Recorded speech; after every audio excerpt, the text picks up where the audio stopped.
All right, hello, and welcome to chapter 14, which is an introduction to metabolism.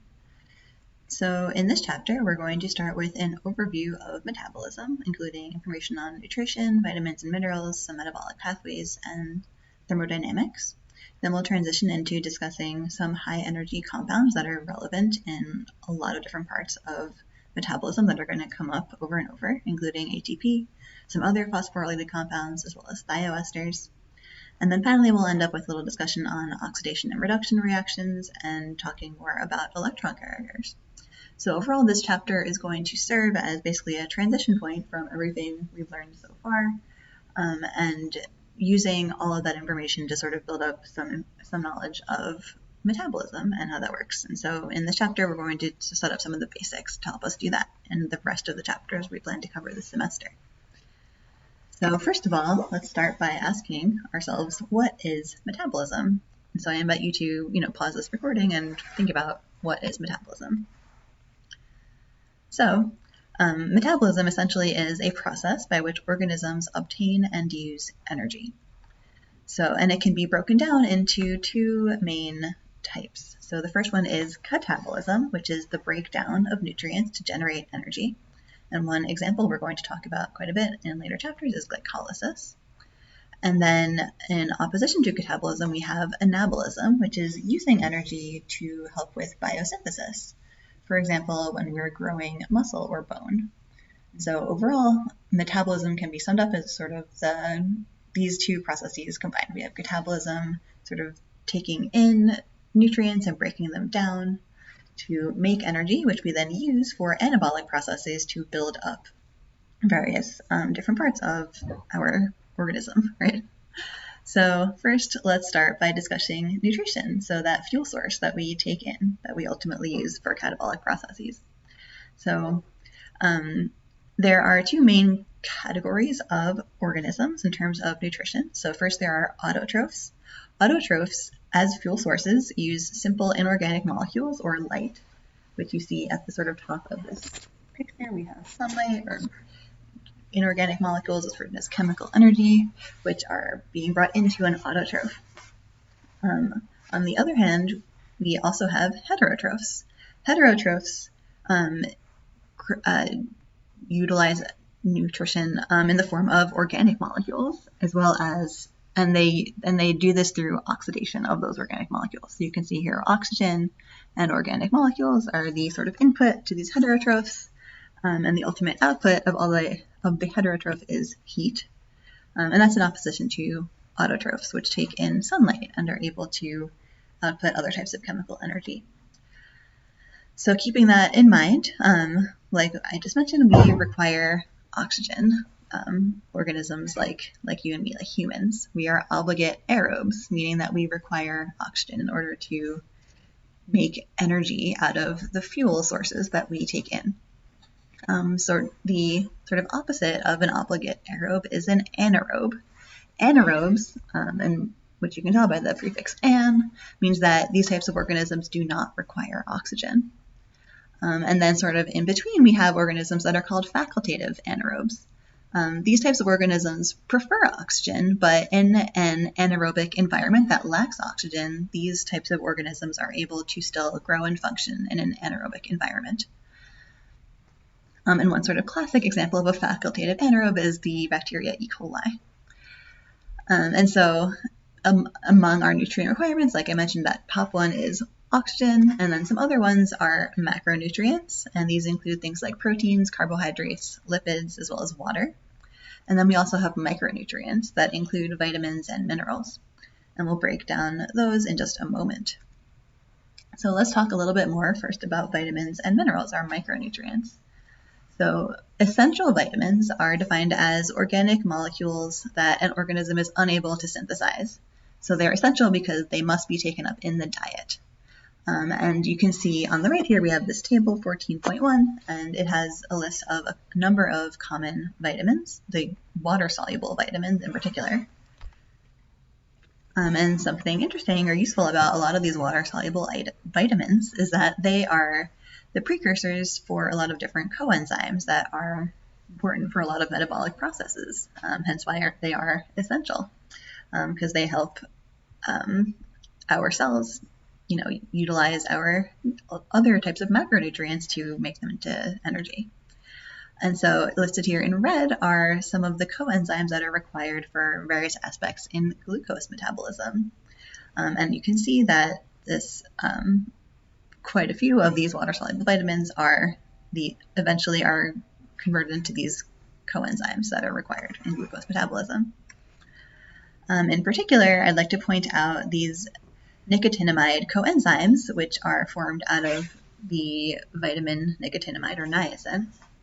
And nicotinamide, its structure is shown on the left here. And these nicotinamide coenzymes are a component of the redox cofactors NADH and NADPH, those electron carriers that we've discussed in former chapters and that we will also discuss later on in this chapter. There are also, as we learned about in chapter 9, some fat-soluble vitamins. These have a lot of really essential functions in our bodies, but they are less involved in metabolism, especially less involved in glucose metabolism. So we will not see them a lot in the upcoming chapters, but like we saw in chapter 9, they're really important for a lot of really vital aspects of helping our bodies function. And so that was vitamins. So now let's take a look at minerals. So again, essential minerals, they are required by an organism, but a mineral refers to the fact that these are inorganic, as opposed to vitamins, which are organic in nature. So and then in this table 14.2, we have a list of the major essential minerals as well as trace elements. So the major minerals are ones we need larger quantities of, and this is in comparison to the trace elements, which we need much, much less of.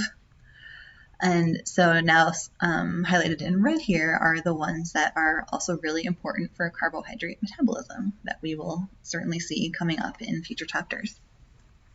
And in particular here, I want to point out magnesium. A lot of ATP binding enzymes require magnesium, and there are a lot of ATP binding enzymes that are involved in glycolysis, which is why it's very important here. And in particular, magnesium is really helpful for enzymes that are utilizing ATP because ATP has this highly negative charge, and magnesium has a +2 charge. And so magnesium is essentially really important for helping to attract and stabilize ATP within the enzyme.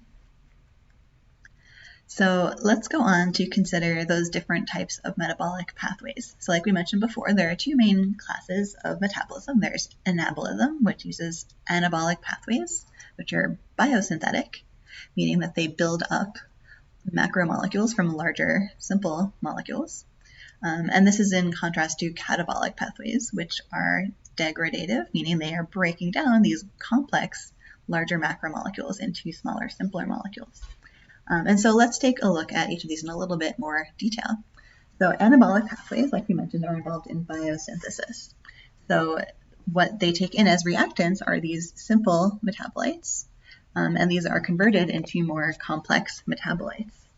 And this is often a reductive process, meaning that these organic molecules are getting reduced, right? We talked about a little bit before how during catabolism, carbons are oxidized to their fullest form. And so we see the opposite of that in anabolism, where highly oxidized small molecules are reduced as they are built up into larger molecules.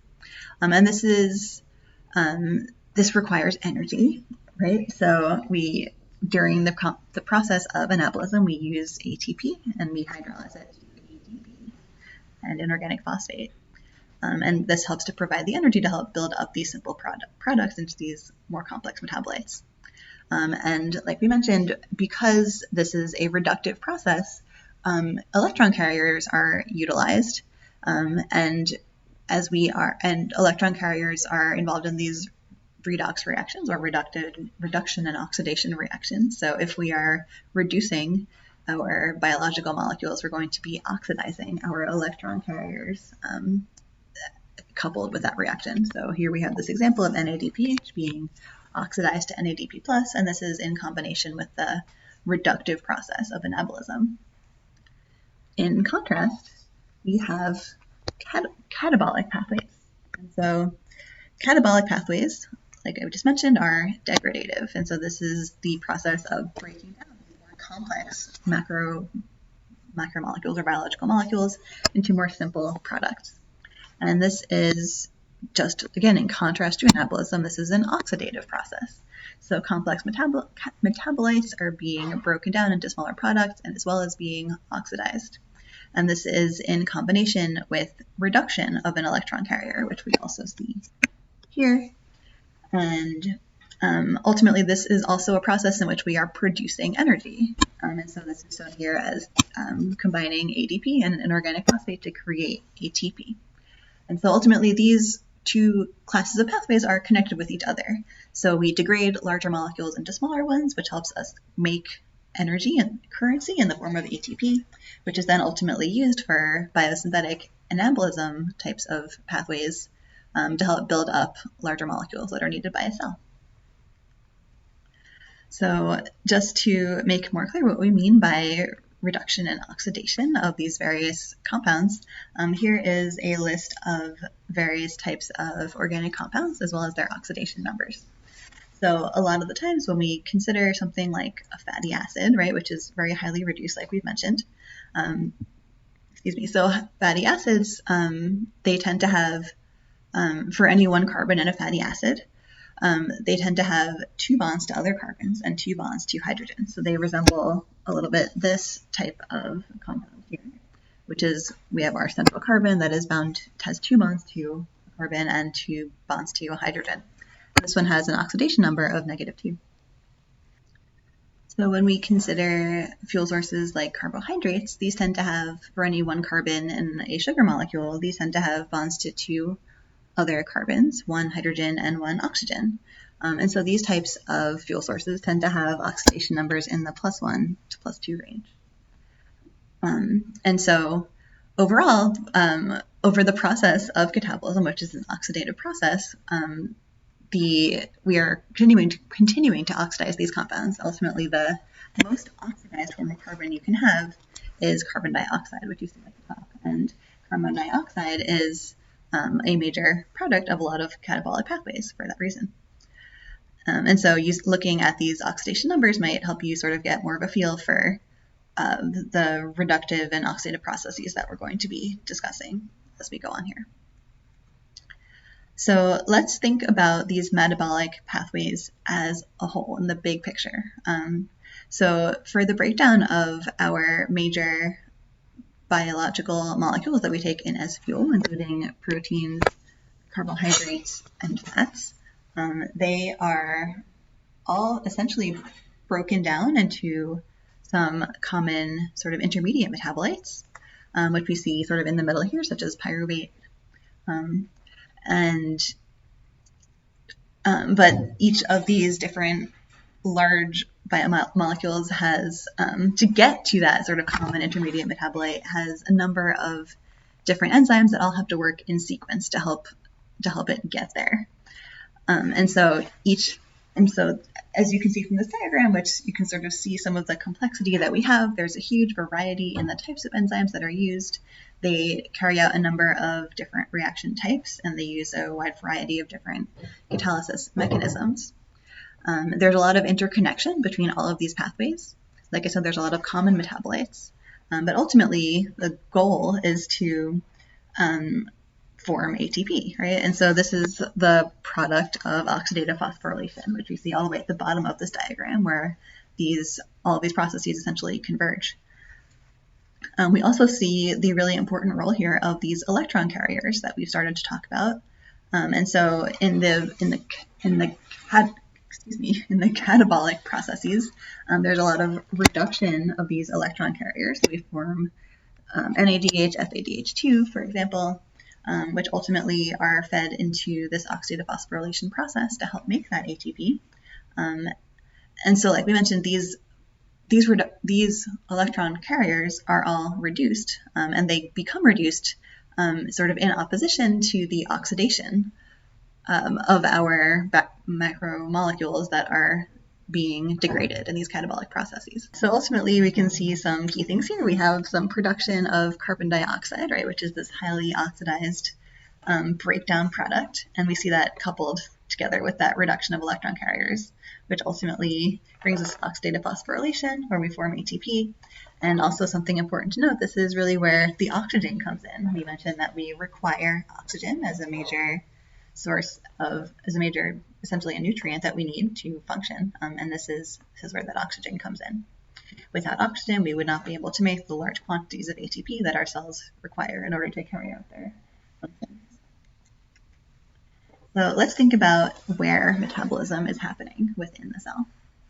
So there's a number of different metabolic processes that are happening. We've discussed some of these already, such as DNA and RNA synthesis. This is happening in the nucleus. In the nucleus is where DNA is replicated, as well as RNA is transcribed, or is transcribed into RNA, I should say. We also have protein synthesis, which we know happens on ribosomes. Ribosomes can be free in the cytoplasm, or the cytosol. They and for, as we talked about, secreted and membrane proteins, protein synthesis is happening within the rough endoplasmic reticulum. And it continues on in the Golgi apparatus, where there's a lot of post-translational processing.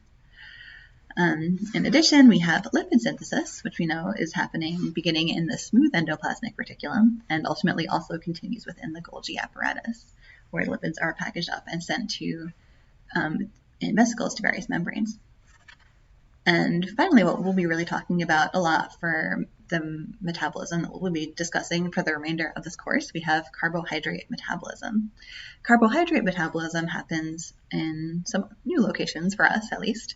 So in the cytosol, we have some really important processes, including glycolysis, which is the catabolic breakdown of glucose.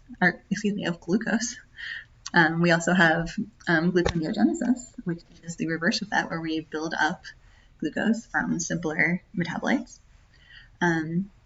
We also have some really important processes happening in the mitochondria, such as the citric acid cycle, the electron transport chain, as well as oxidative phosphorylation. And so I just highlighted these ones in particular because these are ones we'll be discussing a lot more about in the coming chapters. So before we can really understand metabolism, we really had to talk about the thermodynamics of metabolism. So most reactions that are happening in metabolism, so we discussed a couple slides ago how metabolism happens in these long metabolic pathways, right? There's a number of different enzymes that are all carrying out reactions that are sort of helping to start with one reactant that, and then eventually you end up with a product. And there's a number of different reactions that happen along the way to make a bunch of different intermediates. And so a lot of these reactions that we talk about in that context are near their equilibrium. So what does that mean for their delta G? Think about that for a moment. It means that their delta G is negative, but it's not very negative. It's a low number. So in this particular example, where we're interconverting glucose 6-phosphate and fructose 6-phosphate, delta G is about negative 1.4 kilojoules per mole. So it's negative, but it's small. And another way to think about that is this reaction is reversible because it's near its equilibrium. It's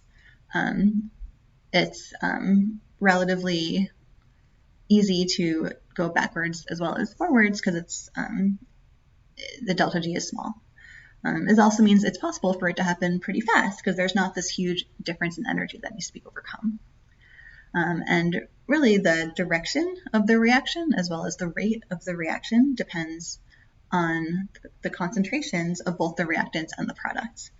So when we talked about reaction kinetics with those Michaelis-Menten plots, we saw the importance of substrate concentration for a reaction rate.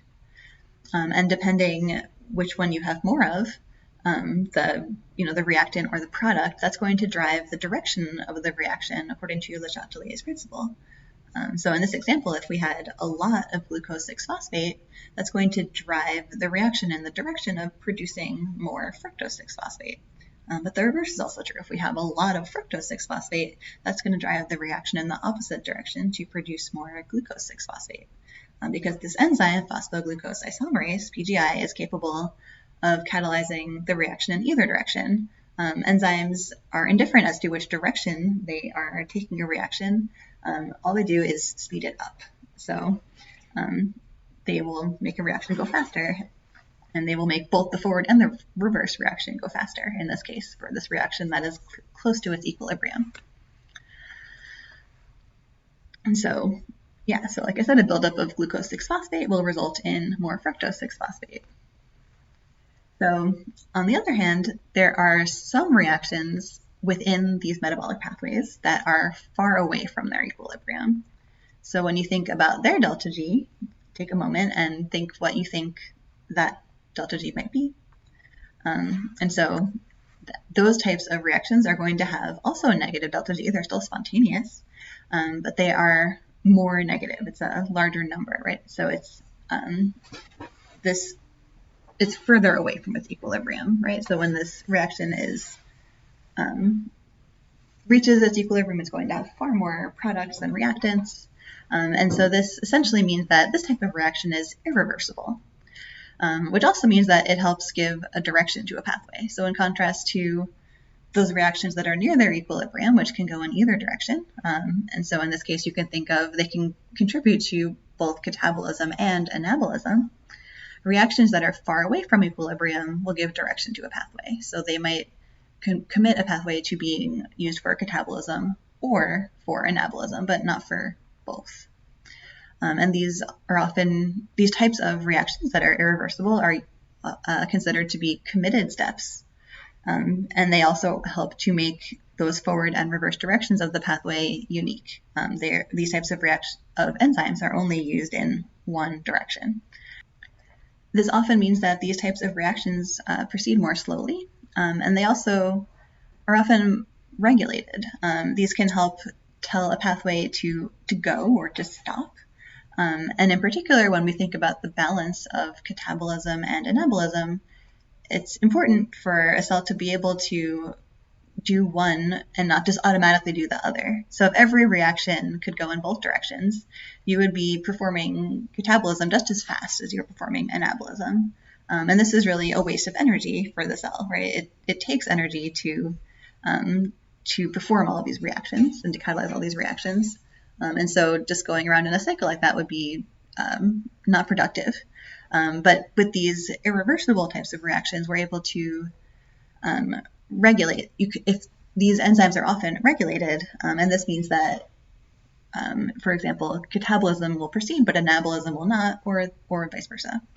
And so the example we have here is this enzyme phosphofructokinase, or PFK, which converts fructose 6-phosphate to fructose 1,6-bisphosphate. And so these types of reactions are not always favorable, which is why they are frequently coupled with a very favorable reaction. So in this case, we have the hydrolysis of ATP to ADP. This is very favorable. And so even though adding a phosphate group onto fructose 6-phosphate is itself unfavorable, when it's coupled with ATP hydrolysis, overall, this whole reaction is favorable, which makes the enzyme make it happen, and it makes it happen in one particular direction. And so another way to say this is that it's common for exergonic and endergonic half reactions to be coupled. So exergonic meaning spontaneous and endergonic meaning non-spontaneous. So like I just mentioned, hydrolyzing ATP to ADP is spontaneous, it's exergonic, but converting F6P to FPP is endergonic. However, if they're coupled together, overall the whole reaction itself is exergonic, and very exergonic, as we see.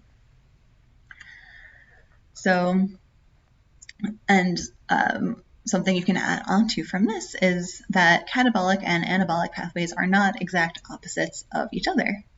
And so, like I said, this is really important for helping to make sure that the cell doesn't go around in these useless cycles, right? So if you have one being converted to 2 in this direction, it might proceed through some intermediate A. And these steps can be regulated and do so in a different way than taking 2 and bringing it back to 1, which proceeds through intermediates X and Y. And so again, this helps make sure that you can, if you want to make more 2, if the cell needs to make 1 into 2, it can do so. But at the same time, it's not going to be just sort of going backwards and just making all that 2 back into 1 at the same time. And so yeah, so this is really important for, again, why we have these irreversible reactions in there and why they might proceed via slightly different intermediates. And so overall, we have catabolic and anabolic pathways that have some steps within them that might be shared, and some steps within them that are different. And this helps the cell to regulate when each process is happening. So how do we regulate these types of enzymes that are carrying out these really important reactions within our cells? So one type of control is genetic control, which, as we mentioned before, is relatively slow. So this is the type of thing that's impacted by hormones and signal transduction pathways and transcription factors. So ultimately, there's some signaling from maybe even somewhere else within an organism that tells a cell to make, to transcribe and translate and process and use an enzyme that's needed. But doing all of those things in order to make an enzyme from scratch is a lot of work. And so instead, what's something much faster are these other examples. So another way you can regulate an enzyme is through allosteric control. And one example of this is the enzyme ATCase and CTP. So CTP is a product of the ATCase enzyme, the reaction that is catalyzed by ATCase. CTP is one of the products shown here. So it's able to feed back and tell so when there's enough of this product made, when there's a lot of CTP, that goes and gives some negative feedback to the enzyme itself, telling it to stop catalyzing the initial reaction. And so this helps to sort of make sure that once enough product is made, the enzyme can just be told to stop, rather than going through a long process of breaking down and degrading the enzyme and then having to make some more of it next time it's needed. You can simply tell it to stop, and then when it's ready again, it can just be told to go. And one example of telling an enzyme to go is this type of feed-forward mechanism, where one of the substrates that's in the that can feed into an enzyme or in a metabolic pathway can turn on and activate one of the later enzymes in that pathway, that's shown by this green arrow here. Some other examples of regulatory strategies that we've seen are with glycogen phosphorylase, which has some covalent modifications that we talked about. That's the phosphorylation and dephosphorylation of this enzyme that can help to activate or deactivate it. And something else we haven't discussed yet is something called substrate cycles. And so this is something we really only see in the context of a metabolic pathways, where we have several different metabolites that are being converted with several different enzymes within a pathway. So in this case, we have A can interconvert with B through whatever enzyme is doing this. There's another enzyme that's helping to interconvert C with D.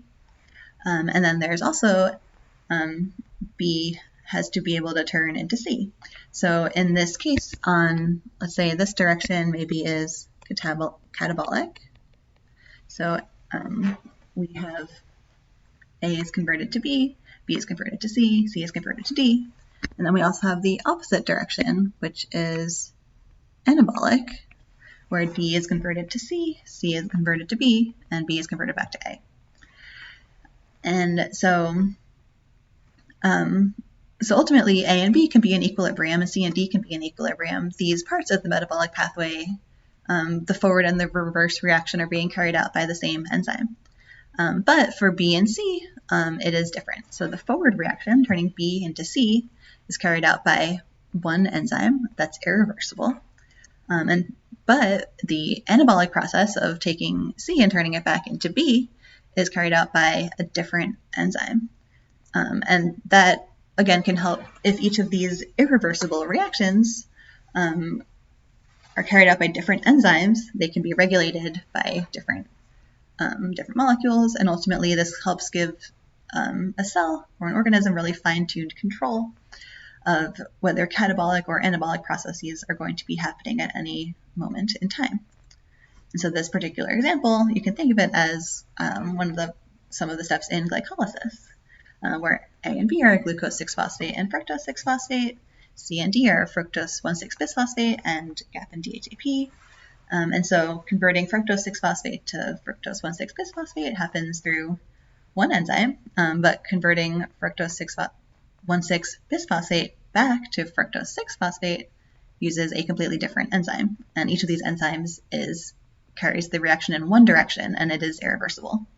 I also want to say that you might be thinking, but isn't this reaction only spontaneous in one direction? But because we're using different enzymes that might be using different other reactions sort of coupled with that main reaction, both in both directions, because we're using different enzymes that are using different mechanisms and entirely different processes, both of these directions are able to have a negative delta Z and are ultimately spontaneous. So that brings us to our discussion of energy carriers. So we've talked a little bit about how the fuel that is taken in by our body has to get oxidized, and this ultimately helps create this release of energy. And something we've mentioned before is how glucose is able to get about 3,000 kilojoules per mole of energy release through its oxidation, whereas fatty acids have a much larger amount of energy that's able to be released per mole. So one reason for this that you might have already thought of is that fatty acids start out in a much more reduced state than carbohydrates like glucose do. So fatty acids have much further to go before they're fully oxidized when compared to a molecule like glucose, which is already a little bit oxidized. Something else to consider is that per gram at least, fatty acids are stored without water. They're able to be really densely packed, and thus per weight you get more energy out of it, as opposed to glucose, which is usually stored with water. And so that water adds mass, but it does not necessarily add any energy that you can get out of it. And so these types of fuels are used to generate energy carriers that are sort of the energy currency of the cell. In particular, I'm thinking of ATP. So ATP is we think of it as the energy currency of the cell. It's able to, the cleavage of a phosphate bond is sort of used to lend energy to help make other reactions spontaneous, like we've discussed earlier. There are also some other high-energy phosphorylated compounds that we'll talk about, as well as thioesters and reduced coenzymes. All of these different types of compounds are considered energy carriers because their energy is ultimately used either directly or indirectly to help fuel other types of reactions that will help give the cell energy to carry out further reactions. So let's break that down a little bit. So first, let's talk about ATP as an energy currency. So ATP, as you can see from this diagram on the right, has 3 different phosphate groups added on. And so the first phosphate, this phosphate alpha, is attached by a phosphoester bond. The other 2 phosphates, beta and gamma, are attached by phosphoanhydride bonds that you see in red. And so when you hydrolyze ATP into ADP plus inorganic phosphate by pulling off that last phosphate, that gamma phosphate, that reaction is very spontaneous and pretty negative. It's negative 30.5 kilojoules per mole. And why do we get so much energy release when this happens? This is because the products are more stable than the reactants. So in this case, the reactant is ATP and water, right? And the products are ADP and a phosphate, an inorganic phosphate. So why is this happening, right? Why are these products more stable than the reactants? So first of all, you can see from this diagram, there's a whole bunch of oxygens in between all of these phosphate groups. And these oxygens have lone pairs of electrons on them, and so you get this electrostatic repulsion between all of these different oxygens that are so close to each other in space. This is not super favorable, and so if you're able to separate off one of the phosphate groups, that sort of decreases overall that amount of electrostatic repulsion. Something else to consider is resonance stabilization. So in this phosphoanhydride bond that we're showing at the top, there is some amount of resonance stabilization that's possible. So this oxygen that's in the middle has two lone pairs. So one lone pair is able to form this resonance structure by moving over here and pushing electrons up onto this other oxygen. You can also have the same thing happen on the right side, same idea, other side. You can have one or the other happening, but you cannot have both happening at the same time because the oxygen is not going to lose both of its lone pairs. On the other hand, if you hydrolyze this phosphoanhydride bond, now you can form both of these two different resonance structures at the same time. So you have double the resonance if you break that bond. And finally, the products have a higher solvation energy than the reactants. And so, as you know, ATP, ADP, and phosphate, they're all highly charged. So they are really going to want to be surrounded by water. And so the products are able to be more highly solvated and than the reactants. And something you might be wondering at this point is if it's so easy and so favorable to break this phosphate off of ATP, why isn't it just happening all the time? How is this controlled? And the answer is, even though the reaction as a whole is really highly spontaneous, it has a really big energy difference between the products and the reactants, there is still a high activation energy. And so ATP is considered kinetically stable in the absence of an enzyme because it's not going to want to just break down by itself. So it's just really slow, I should say. This reaction is really spontaneous, but it is not quick unless there is an enzyme involved. And so this is why ATP is so useful within a lot of enzymes to sort of couple with other reactions and to help them go faster. So there are also some other phosphorylated compounds that also have these really similar high energy phosphate bonds where you can yield a lot of energy by breaking that bond to the phosphate. And for just the same reason as ATP, right? These types of high energy phosphate compounds, the products are more stable than the reactants.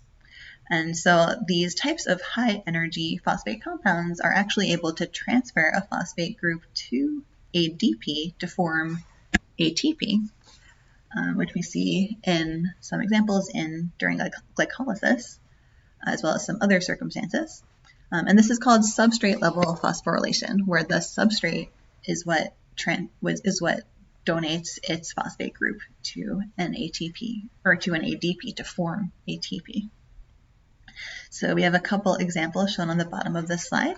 This first type of examples are phosphoguanidines, and one type of that is phosphocreatine, which we see in mussels. And we see, again, these resonance structures that we're able to form in these phosphoguanidines. And you get more of them if you're able to break off that phosphate group and lend it to an ATP. We also have some examples of acyl phosphates. So one example of this is acetyl phosphate. Another example is 1,3-bisphosphoglycerate, or 1,3-BPG, which we see in glycolysis. This is similar but different to 2,3-BPG, which we talked about during the regulation of hemoglobin.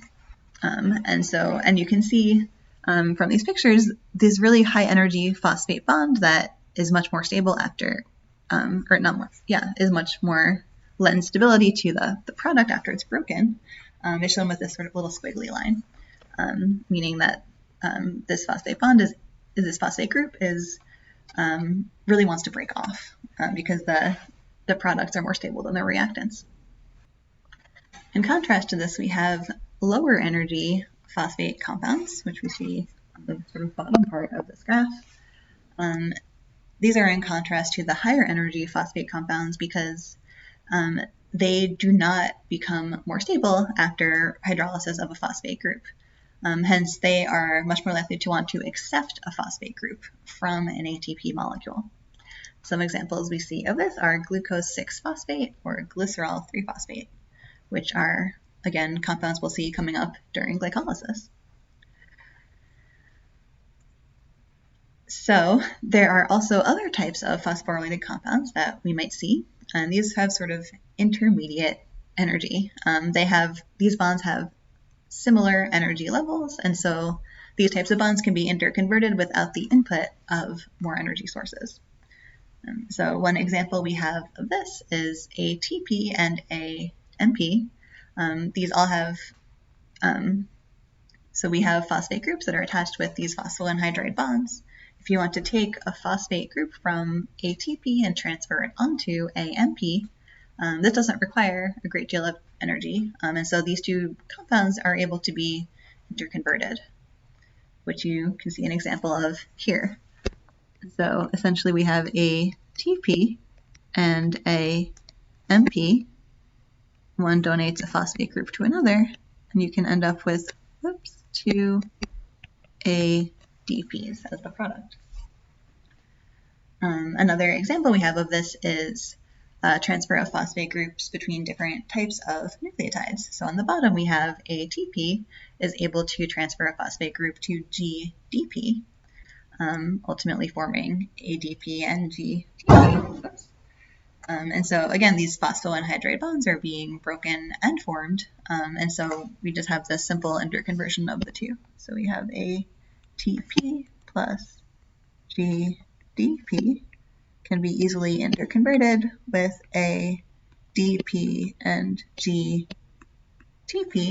and this sort of depends on what's going on in the cell, which way these types of equilibria will be shifted. So another type of high energy bond that we're going to be considering is the thioester bond, or thioester compounds, which contain a thioester bond. So I'd like you to take a moment here and identify within this molecule, where is the thioester bond? So hopefully you figured out, or hopefully you remember, a thioester is a sulfur group next to a carbonyl. You might have also identified this little squiggly line here indicating a high energy bond. So this is the thioester bond. These types of thioester bonds have roughly the same energy as the phosphoanhydride bond in ATP. And so again, these are sort of able to be interconverted with one another because these types of bond carry roughly the same energy.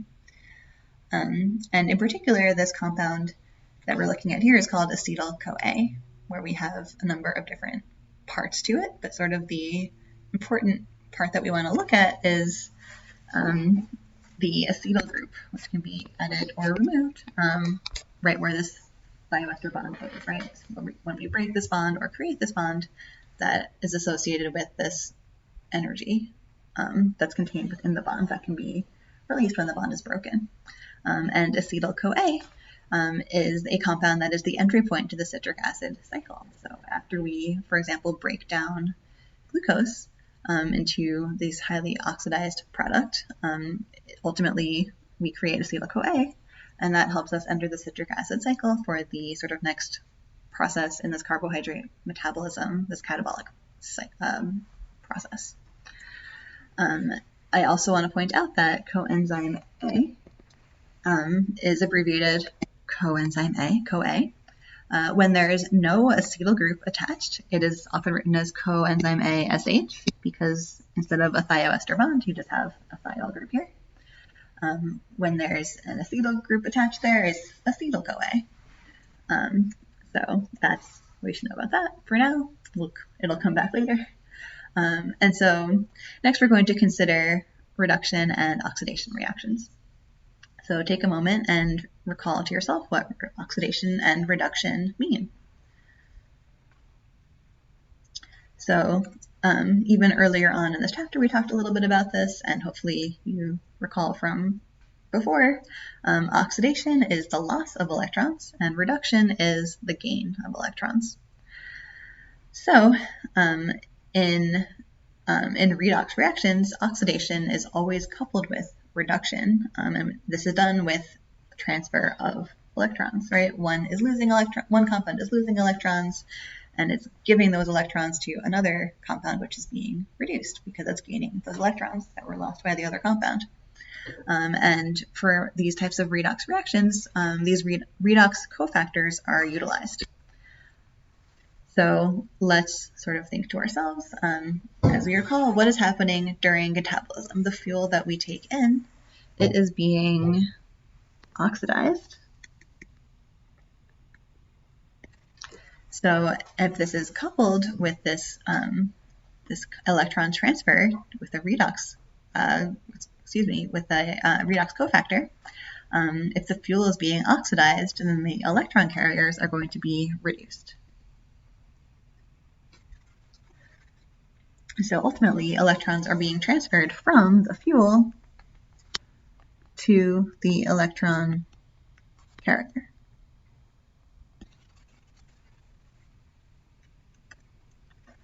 Which you can see in this cute little diagram.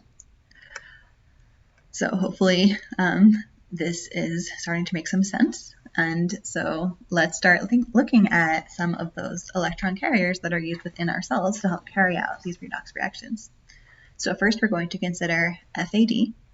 FAD is able to accept either 1 or 2 electrons. And let's look at how it does that. So FAD is another sort of relatively complicated, I should say, molecule. One component of it is from riboflavin. So FAD is flavin adenine dinucleotide, right? So flavin comes from the riboflavin. We have adenosine in there. We also have 2 phosphate groups, so it's dinucleotide. But the sort of important part when we're thinking about this electron carrier property of FAD is this portion of it over here. And so when FAD is in the oxidized form, as you can see at the top here, there are 2 double bonds right here shown in green that I'm now highlighting for you in purple. FAD is able to accept electrons that are attached to hydrogen nuclei. And so let's take a look at the bottom. It's after it's accepted 2 hydrogen nuclei and their electrons.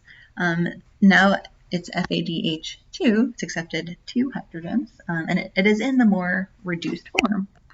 And if you're keeping track here, counting electrons, recall that when it is reduced, it is accepting electrons. And in this case, it has accepted 2 electrons because we skipped down to the bottom. And so if you're sort of keeping track, at the top we had those 2 double bonds. At the bottom we have 1 double bond still, but we also have 2 new bonds to hydrogen. So ultimately we have added 2 electrons onto this piece of the molecule. We also have this sort of intermediate form, which has only accepted 1 electron. And so it is a radical. It's relatively unstable. It is relevant for some biological processes, so that's why it's written here.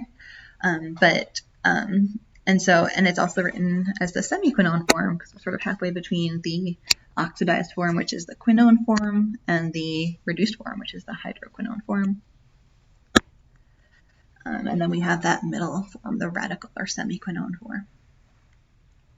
So FAD is similar but different to another one of our electron carriers, which is NAD. And NAD, or NAD plus, I should say. NAD plus and NADP plus are very, very similar to each other. So this is nicotine adenine dinucleotide. So the main difference between NAD plus and NADP plus is 1 phosphate group. So the P in NADP plus is this phosphate group attached right here. NAD plus does not have a phosphate group there. But that phosphate group is not involved in the accepting or donating of electrons. It's there, but it's not part of the electron carrier function. So let's look at how NAD plus is able to, or NADP plus is able to accept electrons that become reduced to NADH. So in this case, we still have the addition of 1 hydrogen, but it brings with it 2 electrons. And so ultimately, NAD plus has these 2 double bonds over here that in NADH, the reduced form, there's only sort of 1 double bond. And there's also this extra bond to hydrogen. And so, and in addition, I should say, this nitrogen is positively charged in NAD plus, and it is not in NADH. And so ultimately, there are 2 more electrons in NADH. And so this is just like from FAD to FADH2, we accepted 2 electrons. NAD plus and NADP plus can also accept 2 electrons. In this case, there's only 1 hydrogen for NAD plus and NADP plus compared to FAD, which takes on 2 hydrogens. And FAD has that intermediate form that you see sometimes that has accepted just the 1 electron. Ultimately, something important to know about NAD plus compared to NADP plus is NAD plus is used more frequently for catabolism, and NADP plus is used more frequently in anabolism. And so ultimately this gives a cell more control, again, over those catabolic and anabolic pathways because there are these different cofactors that are going to be involved for these different types of reactions for anabolism and catabolism. Because again, we don't want both happening at the same time.